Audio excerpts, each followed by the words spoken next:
Topic है coordination in plants. अभी तक हमने एनिमल्स का सारा कोऑर्डिनेशन और कंट्रोल स्टडी कर लिया है।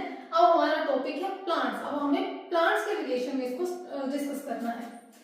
There are two types of movements in plants. Plants में दो तरह की मूवमेंट होती है, tropic movement and nastic movement.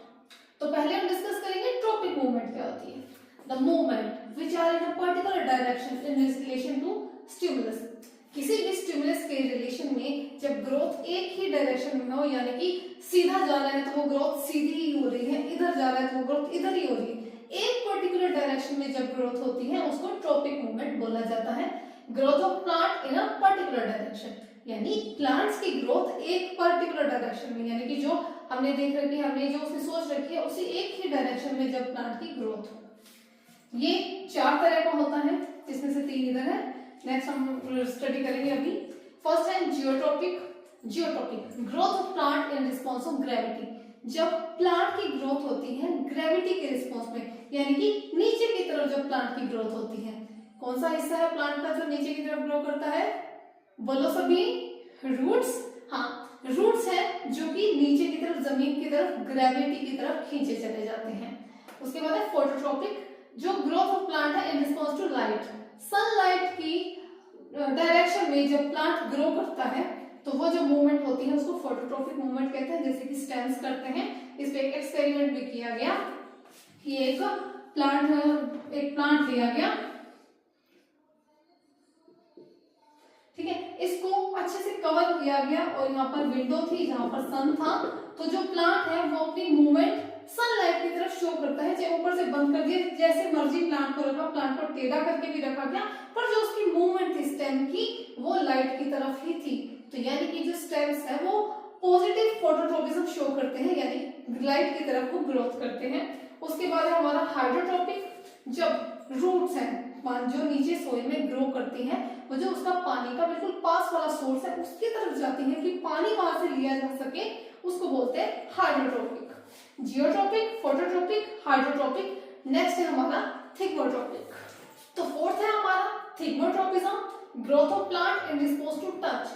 जब कोई प्लांट ग्रोथ करता है इन रिस्पॉन्स टू टच, उसको बोलते हैं थिग्मोट्रोपिज्म हो रहा है उसमें। एग्जांपल है इसका टेंड्रिल ऑफ क्लाइंबर्स। जैसे आपने देखा होगा कोई भी ट्री है तो जैसे उसकी कई ब्रांचेस हैं इधर इधर, मान लो, ठीक है, ये ब्रांचेस हैं। इस पर कई बार हमने बेल देखी है, लताएं जो ऐसे करके क्रीपर्स होते हैं, क्लाइंबर्स होते हैं जो चढ़ जाते हैं उस पर।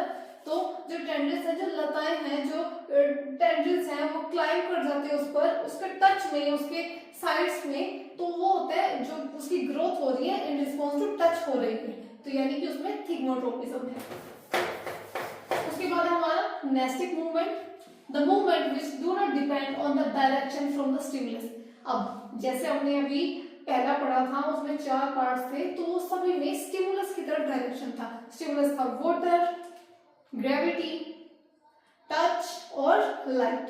अब जिसमें प्लांट की मूवमेंट हो रही है पर उसमें किसी भी तरह का स्टिमुलस ऐड नहीं है, स्टिमुलस का कोई भी रोल नहीं है, तो वो होती है मूवमेंट, उसको बोलते हैं नेस्टिक मूवमेंट। एग्जांपल है लीव्स ऑफ मिमोसा, जिसको टच मी नोट बोला जाता है। बिल्कुल छोटी छोटी पतली पतली उसकी लीव्स होती है इस तरीके की, अगर हम उसको टच करते हैं तो वो ड्रूप हो जाती है, यानी कि वो साथ के साथ मुरझा जाती है, तभी उसका नाम रखा हुआ टच मी नोट। छुई मुई भी उसको आम भाषा में बोला जाता है। आप सर्च करना, आपके आसपास कहीं पे लगा होगा। बिल्कुल छोटा सा प्लांट होता है, जमीन के साथ में ही ऐसे होता है, बस उस पे ऐसे बिल्कुल बारीक बारीक उसकी पत्तियां होती हैं, और जैसे हम उसको टच करते हैं वो उसी टाइम ड्रूप हो जाती है, मुरझा जाती है।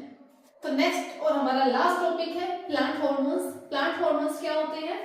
These are chemicals which help to coordinate growth, development and responses to the environment, जो कि प्लांट्स को हेल्प करते हैं कोऑर्डिनेट करने में growth, development and responses to the environment. Auxin, first hormone हमारा ऑक्सिन, सिंथेसाइज होता है शूट टिप पर, शूट के टिप पर प्रेजेंट है। हेल्प करता है cells to grow longer, cells को लॉन्गर ग्रो करने में हेल्प करता है। इन्वॉल्व होता है फोटोट्रोपिज्म में, यानी कि लाइट की तरफ जब प्लांट ग्रो करता है उस कंडीशन में ही उसमें इसमें इन्वॉल्वमेंट रहता है। उसके बाद gibberellin, it helps in growth of the stem, stem की ग्रोथ में जो हेल्प करता है वो है हमारा जिबरेलिन। उसके बाद साइटोकाइनेस, सेल डिवीजन को प्रमोट करता है, सेल्स का माइटोसिस मियोसिस करवाता है। Present in great better concentration in fruits and cells, और फ्रूट्स और सेल्स में बहुत ज्यादा अमाउंट में ये पाया जाता है। एब्सिसिक एसिड इनहिबिट्स ग्रोथ, यानी कि ये सभी प्लांट्स को बढ़ाने का काम करते हैं, सेल्स को डिवाइड करवाते हैं, फ्रूट्स को पकाते हैं, और एब्सिसिक एसिड है उसको रोकता है कि बस भाई इतना फ्रूट ग्रो हो चुका है, अब तो रुक जा, अब इतना बड़ा एप्पल का हम क्या करेंगे, नहीं कर सकते ना। और अगर प्लांट पे कोई पत्तियां मुरझाएंगी नहीं, कोई पेड़ सूखेगा ही नहीं, तो बढ़ता ही जाएगा, उसको तो बोझ ही बना रहेगा, ऐसा कैसे हो सकता है। तो ये होती है उसकी ओल्ड एज, बुढ़ापा लाता है ये प्लांट्स पर। ग्रोथ को इनहिबिट करता है, विल्टिंग ऑफ लीव्स, यानी जब पत्तियां येलो होकर खुद से गिर जाती हैं वो ये काम करवाता है। और स्ट्रेस हार्मोन, स्टोमेटा का क्लोजर, सीड डोर्मेंसी, इसको मेंटेन करने में हेल्प करता है हमारा एब्सिसिक एसिड, और इसको ABA भी बोला जाता है। तो ये हमारा चैप्टर 7 कंट्रोल एंड कोऑर्डिनेशन आज खत्म हो चुका है। हमने पूरा चैप्टर डिस्कस किया, इसके सारे पार्ट्स चैनल पर अपलोडेड हैं, आप देख सकते हैं उसको। तो अब मिलेंगे हमारी अगली वीडियो में नए चैप्टर के साथ, तब तक के लिए bye bye, good night. Notes बनाते रहिए, याद करते रहिए, एग्जाम्स आने वाले हैं।